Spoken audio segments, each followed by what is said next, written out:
बिस्मिल्लाहिर्रहमानिर्रहीम। Today's topic of discussion is obstetrics. तो start करते हैं ओब्स के अंदर। तो ओब्स के अंदर है hypertensive disorders and fetal growth restriction. Okay, तो स्टार्ट करते हैं। सबसे पहले है कि आपने ये याद रखना है कि अगर जो हाइपरटेंशन होती है 20th वीक से पहले होती है तो वो क्रॉनिक हाइपरटेंशन होती है, और अगर इसके बाद हो सिंपल हाइपरटेंशन हो तो उसको बोलते हैं जेस्टेशनल हाइपरटेंशन या प्रेगनेंसी इंड्यूस हाइपरटेंशन। और 20वें हफ्ते के बाद हो उसके बाद प्रोटीन यूरिया या टारगेट एंड ऑर्गन डैमेज हो तो उसको बोलते हैं इक्लैम्शिया बोलते हैं, और सॉरी प्री क्लैम्शिया बोलते हैं। प्री क्लैम्शिया में अगर सीजर्स आ जाए तो इक्लैम्शिया बोलते हैं। ओके, अब देखो 150/100 है, डेट मीन्स कि क्या है, ये इंटरमीडिएट हाइपरटेंशन है। ओके, माइल्ड मॉडरेट हाइपरटेंशन है। ओके, ठीक है। 12वें हफ्ते पे आइए, डेट मीन्स क्रॉनिक हाइपरटेंशन हो सकता है। तो but is the most likely diagnosis. Okay, this is the chronic hypertension. लेकिन chronic hypertension superimpose by preeclampsia. Okay, सही हो गया। साथ प्रोटीन यूरिया भी आ गया तो ये सुपर इम्पोज प्री क्लैम्शिया हो गया। तो प्री क्लैम्शिया क्या होता है? Preeclampsia is a defined as. Okay, preeclampsia में हाइपरटेंशन होगा, प्रोटीन यूरिया होगा नॉर्मल टेंसिव फीमेल के अंदर आफ्टर 20th वीक्स है। लेकिन अगर प्रोटीन यूरिया हाइपरटेंसिव फीमेल पे आ रहा है तो उसको बोलते हैं chronic hypertension superimpose by pre क्लैम्शिया।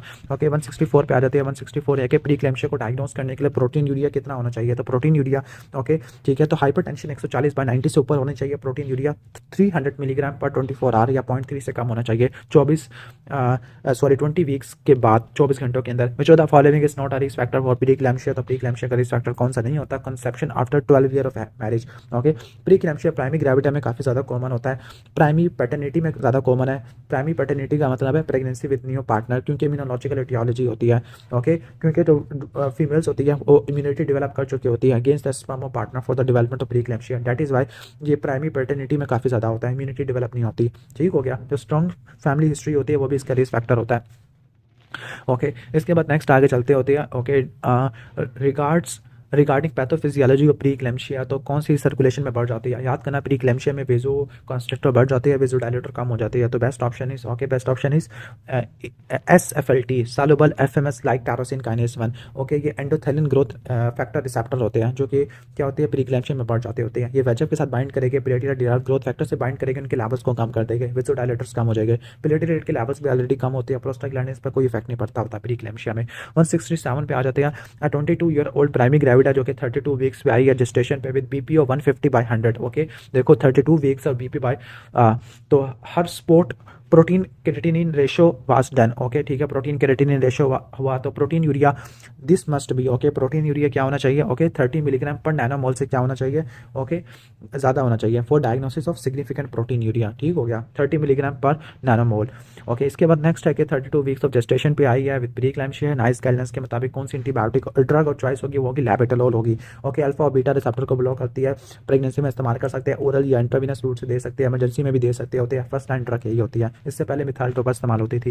Which of the following side effect is correctly match with antihypertensive? Okay, तो यहाँ पे आपने देखना है ACE inhibitor cause polyhydramnios. No, ACE inhibitor does not cause polyhydramnios. Okay, ठीक है, ACE inhibitor तो urine की प्रोडक्शन को कम कर देते हैं, ओलिगोहाइड्रोमनियास कर देते हैं। Beta blocker causes fetal macrosomia, beta blocker तो IUGR करा देते हैं। ओके, इसके बाद चार्ली ऑप्शन है। Okay, hydralazine causes methyl headaches, बिल्कुल ठीक है। आगे methyl dopa causes fetal tachycardia. No, methyl dopa तो ब्रेडिकार्डिया कराता है। Nifedipine is a calcium channel blocker, तो वो टैकीकार्डिया करा देगा। ठीक हो गया, आपको समझ आ गया होगा। हाइड्रोलेजिन हेडेक करवा सकता होता है। क्लियर। इसके बाद नेक्स्ट है कि 32 वीक्स ऑफ जेस्टेशन में फीमेल आई है विद BP 150/100 मिलीमीटर मर्करी और प्रोटीन यूरिया +2 का है। What next investigation will you advice? Okay, तो कौन सी नेक्स्ट इन्वेस्टिगेशन कौन सी एडवाइस करोगे आप? Okay, best option is 24 hour urinary protein level. Okay, 24 hour urinary protein level, this will be the next investigation जो कि आपने एडवाइस करनी होती है। क्लियर, सही हो गया। 24 आवर यूरिनरी प्रोटीन्स। ओके, सही हो गया, ताकि डिजीज की हम सिविरिटी को देख सके। यूरिक एसिड भी बढ़ सकता होता है। 171 में आ जाते हैं विच of the following drug can not cross the placenta? तो प्लेसेंटा को क्रॉस कौन सी नहीं कर सकती? इंसुलिन, चाहे वो शॉर्ट एक्टिंग और लॉन्ग एक्टिंग हो, प्लेसेंटा को क्रॉस नहीं कर सकती क्योंकि मॉलिक्यूलर वेट काफ़ी ज़्यादा होता है। 172 पे आ जाते हैं प्रीक्लैम्शिया है, एक्टिव लेबर में है, विच of the following intervention is contraindicated? तो क्या कॉन्ट्राइंडिकेटेड होगा? एर्गोमेट्रिन, क्योंकि एर्गोमेट्रिन क्या करती है? वेसो कंस्ट्रक्शन और हाइपरटेंशन कर सकती है। 173 पे आ जाते हैं इमरजेंसी डिपार्टमेंट पे आई है 30 week gestation with complain of headache, blurring of vision and epigastric pain है। ओके डैट मीन्स का हाइपरटेंशन है 173। ओके और बीपी देखो सीवियर हाइपरटेंशन है, हाइपर रिफ्लेक्सी और प्रोटीन यूरिया भी हुआ हुआ है। ओके डैट मीन्स ये क्या हुआ हुआ है, किस चीज़ का केस है। ओके इम्पेंडिंग इक्लेम्शिया, इक्लेम्शिया उसको होने वाला है। ओके क्योंकि टारगेट ऑर्गन डैमेज हो रही है। ओके तो उसको घर नहीं भेजना, डिलीवरी आपने करानी है, तो IV antihypertensive magnesium sulphate और डिलीवरी आपने करनी होती है। ओके अब primary gravity 30 week of gestation है, हाई डिपेंडेंसी यूनिट पे है for the monitoring of severe preeclampsia. तो डेली फ्लूइड इनटेक कितना होना चाहिए सीवियर प्रीक्लैम्शिया में, तो this is the 80 ml per hour. सही हो गया। 175 पे आ जाती है, इमरजेंसी डिपार्टमेंट में प्राइमरी ग्रेविटी आई है with preeclampsia, magnesium sulphate given for the control of fits. Okay ठीक हो गया। ओके तो मॉनिटरिंग करनी है ड्रग्स की, अगर यूरिन आउटपुट कितने कम हो, यूरिन आउटपुट अगर 20 ml से कम हो तब आपने इसकी मॉनिटरिंग करनी होती है। सही हो गया, क्योंकि ये ड्रग किडनी से एक्सक्रीटेड होती है, अगर यूरिन आउटपुट कम है तब आपने मॉनिटर करना है। ओके क्लैम्शिया वाले पेशेंट में डिलीवरी के बाद जो इन्फ्यूजन ऑफ मैग्नीशियम सल्फेट अब आपने कब तक कंटिन्यू करना है, 24 घंटों तक आपने कंटिन्यू करना होता है। 177 पे आ जाते हैं। 177 है कि okay 30th week of gestation है विद टॉनिक क्लोनिक फीड्स, और ओके टॉनिक क्लोनिक फीड्स है, इक्लेम्शिया का केस है, मैग्नीशियम सल्फेट दिया गया है, स्ट्रोक के बारे में क्या बात ठीक है। ओके बेस्ट ऑप्शन इस, इसका जो साइड इफेक्ट होता है वो हाइपोकैल्सीमिया होता है। मैग्नीशियम सल्फेट ये इक्लेम्शिया में इस्तेमाल करते हैं, इसके अलावा मैग्नीशियम सल्फेट एक और जगह पर भी इस्तेमाल करते हैं, वो आपने मुझे बताना है कमेंट सेक्शन में। Okay it can be use intravenously और इंट्रामस्कुलर रूट से कर सकते हैं। किडनी एक्सक्रीट करता है, यूरिन आउटपुट को आपने मॉनिटर करना है फॉर एक्सक्रीशन है। ओके रिस्पिरेटरी रेट को कम करता है, डीप टेंडर रिफ्लेक्सिस को भी डिक्रीज कर देता है। अगर ड्रग्स हाई डोज में दे दी तो 10 ml ऑफ 10% कैल्शियम ग्लूकोनेट देना IV रूट से। ठीक हो गया। साइड इफेक्ट इसका हाइपोकैल्सीमिया होता है। लोडिंग डोज 4 ग्राम होती है। ओके सही हो गया। और मेंटेनेंस डोज 1 ग्राम होती है। 178 पे आ जाते हैं। 178 है, पैरा 2 फीमेल है, डिलीवर्ड अ बेबी 2 days एगो। ओके तो 2 days एगो पहले डिलीवर किया। ओके सही हो गया। Her blood pressure is 150। Blood pressure देखो 150, इतना ज़्यादा blood pressure antihypertensive drug कौन सी अवॉइड करेगी because of postnatal depression. तो पोस्ट नेटल डिप्रेशन होती है ओके मिथाइल डोपा की वजह से होती है, तो उसको आपने अवॉइड करना होता है। 179 पे आ जाते हैं। प्राइमरी ग्रेविटा प्रेजेंटेड इमरजेंसी या with PP of 200, blood pressure बढ़ाया, प्रोटीन यूरिया बढ़ाया, प्लेटलेट्स बढ़े हुए हैं। ओके लीवर के एंजाइम है, हेल्प सिंड्रोम का बता रहे हैं। ओके सही है। तो 179 का बेस्ट ऑप्शन क्या होगा, ओके एपिड्यूरल एनाल्जेसिया। तो हेल्प सिंड्रोम है, हेल्प सिंड्रोम में क्या होता है, haemolysis, elevated liver enzyme, low platelet count होते हैं, और ये लाइफ थ्रेटनिंग कॉम्प्लिकेशन है प्रीक्लैम्शिया की। तो उसको आपने हाई डिपेंडेंसी मैनेजमेंट करनी है, CVP लाइन डालनी है, वाइटल्स को देखना होता है। ओके एपिड्यूरल एनाल्जेसिया कॉन्ट्राइंडिकेटेड होता है, sorry contraindicated epidural analgesia.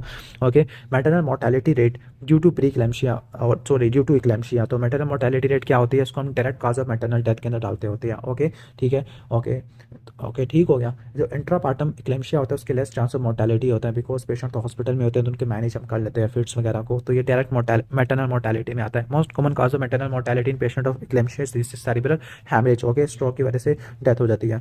Okay ठीक है। पहले ये पल्मोनरी एडीमा आता लेकिन अभी सेरिब्रल हैमरेज है। 182 है कि सीवियर प्रीक्लैम्शिया प्रीवियस प्रेगनेंसी में या प्रीक्लैम्शिया को प्रिवेंट करने के लिए which of the following measure has an established rule.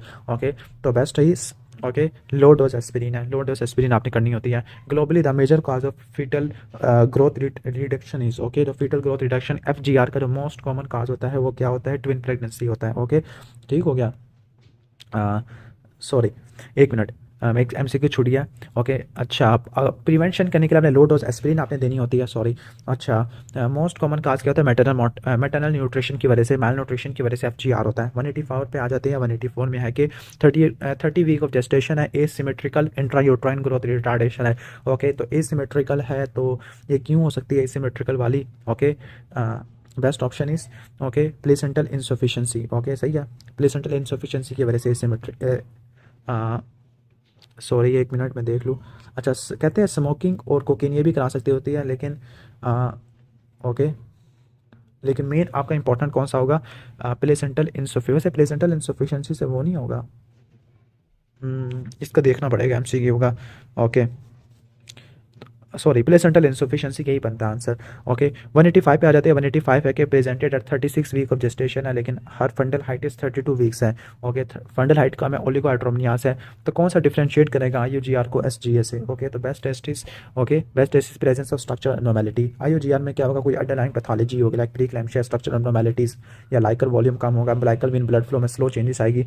Okay लेकिन ये SGA में नहीं होती, जो कि फिजियोलॉजिकल हो सकता है। IUGR के बारे में क्या बात ठीक है, तो IUGR में क्या होता है, ओके लाइकर वॉल्यूम रिड्यूस हो जाता है। ओके अगर क्रोमोसोमल एब्नॉर्मेलिटीज होगी तो सिमेट्रिकल IUGR होगा, प्लेसेंटल इंसफिशिएंसी है तो एसिमेट्रिकल IUGR होगा, लाइकर वॉल्यूम कम हो जाएगा due to intrauterine hypoxia. Intrauterine hypoxia होगा तो क्या होगा, किडनी का ब्लड फ्लो कम हो जाएगा, किडनी का ब्लड फ्लो कम हो जाएगा, ओलिगोहाइड्रोमनियास हो जाएगा।